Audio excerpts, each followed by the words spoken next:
नमस्कार दोस्तों, आज के वीडियो में हम प्रकाश के अपवर्तन के बारे में बात करने वाले हैं। आज हम बात करेंगे रिफ्रैक्शन ऑफ लाइट, प्रकाश का अपवर्तन और अपवर्तन के नियमों के बारे में बात करेंगे।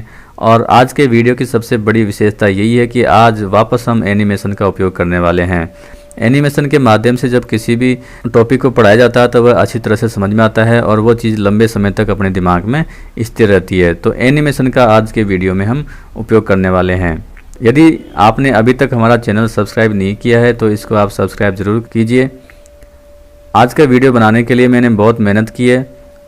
एनिमेशन बनाने के लिए बहुत ही अधिक मेहनत की आवश्यकता होती है, तो आप इस वीडियो को पूरा देखें। मुझे पूरा यकीन है कि ये वीडियो आपके ज़रूर पूरा का पूरा समझ में आएगा। दैनिक जीवन में हम कई सारी चीज़ें देखते हैं जो अपवर्तन का एग्जाम्पल अपने सामने रहती है। जैसे अपनी आँख जो है वो भी रिफ्रैक्शन का एक एग्जाम्पल है। आँख के अंदर एक लेंस होता है जो प्रकाश की किरणों को अपवर्तित करता है। साथ ही हम स्पेक्टिकल्स की बात करते हैं, ये भी हम दैनिक जीवन का अभिन्न अंग माना जाता है।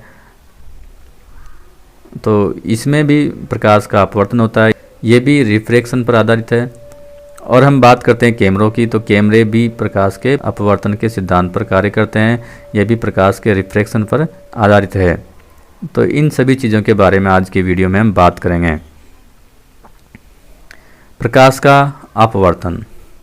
हम दैनिक जीवन में कई सारी घटनाएं देखते हैं, जैसे जल में रखी पेंसिल मुड़ी हुई दिखाई देती है, सिक्का ऊपर उठा हुआ दिखाई देता है, तारे हमको टिमटिमाते हुए दिखाई देते हैं।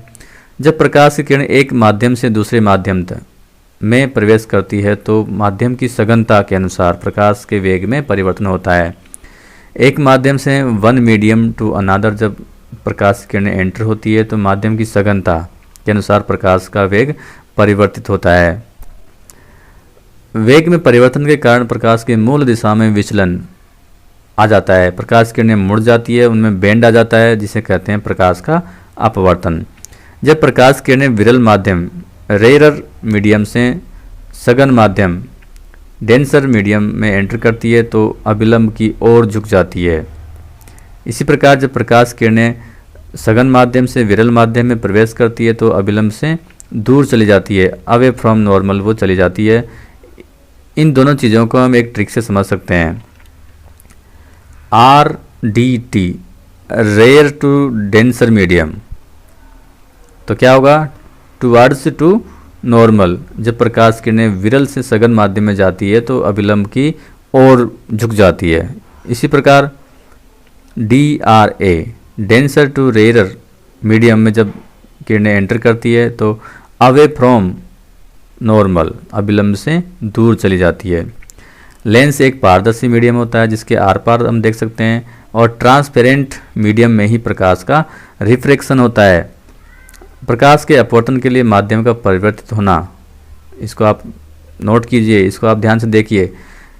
अपवर्तन के लिए माध्यम का परिवर्तित होना यानी माध्यम का चेंज होना या माध्यम की डेंसिटी में परिवर्तन होना आवश्यक है, तब ही अपवर्तन हो पाएगा। अब यहाँ पे हम तीन प्रकार की वस्तुएं देखते हैं। ये वस्तु यहाँ पे ट्रांसपेरेंट है और इसमें हम जब लाइट गुजारेंगे तो लाइट इसके आर पार निकल जाएगी। ऑल लाइट पासेज थ्रू, पूरी की पूरी लाइट इसके आर पार निकल जाती है। किसके? ट्रांसपेरेंट मीडियम के। यहाँ पे हम बात कर रहे हैं ट्रांसपेरेंट मीडियम की, तो ये ट्रांसपेरेंट है, पूरी की पूरी लाइट इसमें से आर पार निकल जाएगी। ये ट्रांसल्यूसेंट है, पारभासी जिसको हिंदी में हम कहते हैं। तो सम लाइट पासेज थ्रू, कुछ ही लाइट इसमें से आर पार निकल पाएगी। और इसी प्रकार हम बात करें ओपेक, अपारदर्शी, यह है अपारदर्शी है मीडियम, तो बिल्कुल भी प्रकाश इसमें से नहीं गुजर पाएगा। तो जो लेंस और अपन रिफ्रैक्शन की बात कर रहे हैं वो केवल पारदर्शी मीडियम में ही होता है, ट्रांसपेरेंट मीडियम में होता है। तो light Passage through a transparent media, पारदर्शी माध्यम से प्रकाश गुजर सकता है।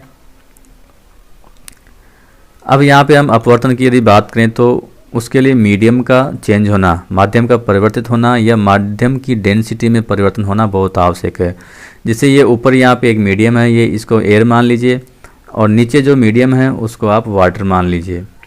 अब वाटर की अपेक्षा एयर है वो रेयरर मीडियम है यानी विरल माध्यम है, और एयर की अपेक्षा वाटर है वो डेंसर मीडियम है।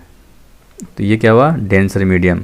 और ये दोनों माध्यम को पृथक करने वाला तल है, इसको हम कहते हैं इंटरफेस। इसको हम कहते हैं इंटरफेस।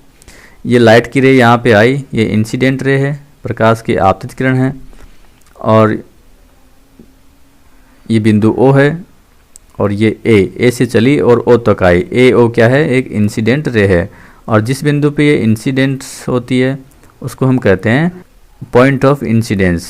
इसको हम कहते हैं पॉइंट ऑफ इंसिडेंस। और यदि हम इस पे एक लंब डाल दें, इस पे एक परपेंडिकुलर हम डालें, तो वो कहलाता है नॉर्मल। हिंदी में इसको कहते हैं अभिलंब। ये है PQ, ये क्या है? एक नॉर्मल है, अभिलंब है। अब यदि यहाँ पे ये मीडियम चेंज नहीं होता तो फिर ये किरण क्या हो? सीधी निकल जाती बिल्कुल। हम जानते हैं कि प्रकाश एक सरल रेखा में गमन करता है, लेकिन क्योंकि यहाँ पे मीडियम चेंज हो रहा है, अब आप देखिए ऊपर कौन सा है? रेयरर मीडियम, और नीचे कौन सा है? Denser medium, RD। तो RD के बाद में क्या होगा? RD के बाद में T आएगा, टुवर्ड्स टू नॉर्मल। ये अभिलंब की तरफ झुक जाएगी, और यह है रिफ्रैक्टेड रे, यह है अपवर्तित किरण। अब यहाँ पे देखिए, ये अभिलंब और ये आपतित किरण इंसिडेंट रे है। इन दोनों के बीच में जो एंगल है वो आपतन कोण, एंगल ऑफ इंसिडेंस कहलाता है। इन दोनों के बीच का जो एंगल है वो कहलाता है एंगल ऑफ रिफ्लेक्शन, अपवर्तन कोण वो कहलाता है।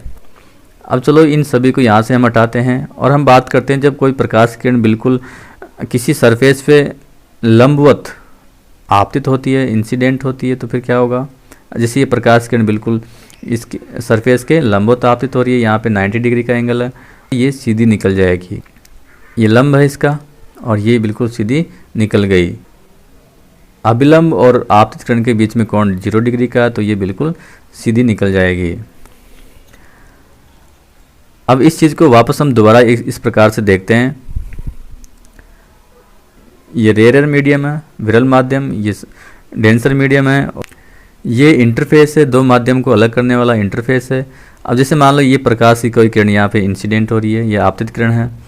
अब ये विरल माध्यम है, यानी इसमें जो कण है वो दूर दूर है, और ये सघन माध्यम है, इसमें जो कण है वो पास पास है। इसकी तुलना हम इस प्रकार से कर सकते हैं। हम मोटरसाइकिल लेके बाज़ार में गए, जैसे हम सब्जी मंडी जाएंगे या बैंक के आसपास जाएंगे जहाँ पे अधिक भीड़ भाड़ होती है, तो वहाँ पे अपनी स्पीड कम हो जाएगी, क्योंकि वहाँ पे ट्रैफिक ज़्यादा है, वहाँ पे लोग बहुत ज़्यादा है, तो अपनी स्पीड कम हो जाएगी। और जैसे ही खुला रोड मिलेगा अपनी स्पीड ज़्यादा रहेगी।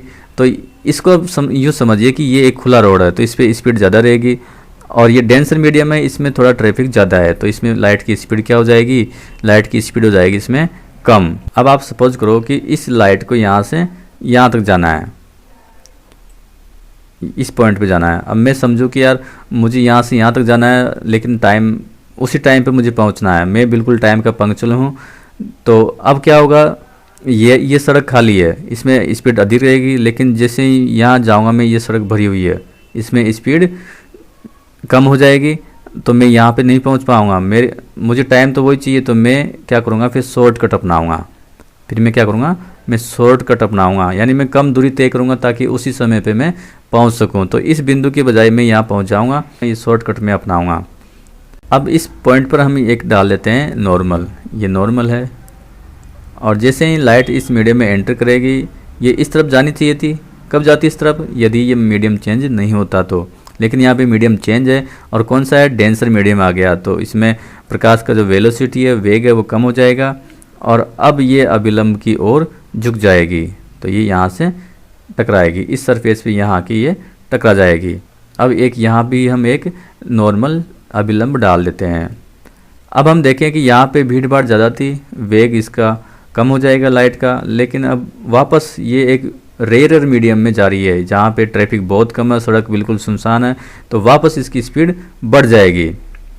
अब वापस ये अधिक दूरी तय कर सकती है, तो वापस ये अभिलंब से दूर, पहले ये अभिलंब की ओर झुकी थी, अब ये जाएगी अभिलंब से दूर, क्योंकि यहाँ पे वेग बढ़ रहा है। तो इस चीज़ को हम इस प्रकार से समझ सकते हैं।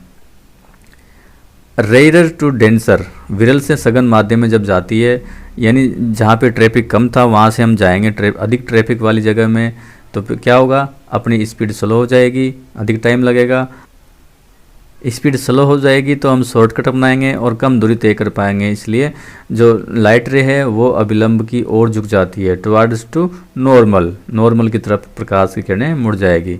इसी प्रकार डेंसर टू रेयरर, सघन से विरल, यानी अधिक ट्रैफिक वाली जगह से हम कम ट्रैफिक वाली जगह पर जाएंगे तो अपनी स्पीड क्या होगी, स्पीड बढ़ जाएगी।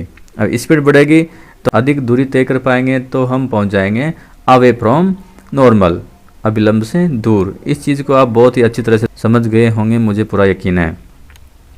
प्रकाश का अपवर्तन, जब प्रकाश की किरणें एक माध्यम से दूसरे माध्यम में प्रवेश करती है तो दोनों माध्यमों को पृथक करने वाला तल यानी इंटरफेस से अपनी मूल दिशा में ये विचलित हो जाती है, इसे प्रकाश का अपवर्तन कहते हैं। यानी प्रकाश की किरणों में जो बेंडिंग होती है उसको ही प्रकाश का हम अपवर्तन कहते हैं। और कब होता है, जब लाइट एक मीडियम से दूसरे मीडियम में जाती है। तो बेंडिंग ऑफ लाइट यानी प्रकाश किरणों का मुड़ना ऑन इंटरफेस, कहाँ पे मुड़ना, इंटरफेस से, वाइल पासिंग, जब वो एक माध्यम से दूसरे माध्यम में प्रवेश कर रही है, is called refraction of light. जब प्रकाश किरणें एक माध्यम से दूसरे माध्यम, वन मीडियम से अनदर मीडियम में एंटर करती है तो इंटरफेस से लाइट रेज का बेंडिंग कहलाता है रिफ्रैक्शन। अब अपवर्तन के नियम हम देखते हैं। अपवर्तन के दो नियम हैं। तो पहला नियम हम देखते हैं, आपतित किरण, अपवर्तित किरण, आपतन बिंदु पर अभिलंब तीनों एक ही तल में होते हैं। इंसिडेंट रे, रिफ्रैक्टेड रे और नॉर्मल, ये तीनों एक ही तल में होते हैं। इसको हम इस इमेज के माध्यम से समझ सकते हैं। ये रे ऑफ इंसिडेंट है और ये रिफ्रैक्टेड रे है, ये नॉर्मल है, ये तीनों क्या है, एक ही तल में होंगे। और इसको इस प्रकार से हम रोटेट करके देख सकते हैं। एनिमेशन से ये चीज़ें अच्छी तरह से समझ में आती है, वैसे आपके ये समझ में नहीं आती कि ये एक ही प्लेन में कैसे होते हैं। ये इस प्लेन के ऊपर नीचे नहीं है, एक प्लेन में ही है, और इस प्लेन के ऊपर नीचे ये नहीं है। दूसरा नियम हम देखते हैं। दूसरा नियम जिसको हम कहते हैं स्नेल का नियम, इसको हम कहते हैं स्नेल का नियम। क्या है, आपतन कोण आई की ज्या और अपवर्तन कोण आर की ज्या का मान एक स्थिरांक होता है, इसे स्नेल का नियम भी कहते हैं। तो sine I upon sine R बराबर एक स्थिरांक, ये दोनों का अनुपात स्थिर होता है। तो आज के वीडियो में हमने अपवर्तन को एनिमेशन के माध्यम से समझा। मुझे पूरा यकीन है कि ये वीडियो आपको ज़रूर पसंद आया होगा। तो वीडियो को लाइक कीजिए और इस प्रकार के वीडियो के लिए हमारा चैनल स्टार साइंस आप देखते रहिए। बहुत बहुत धन्यवाद।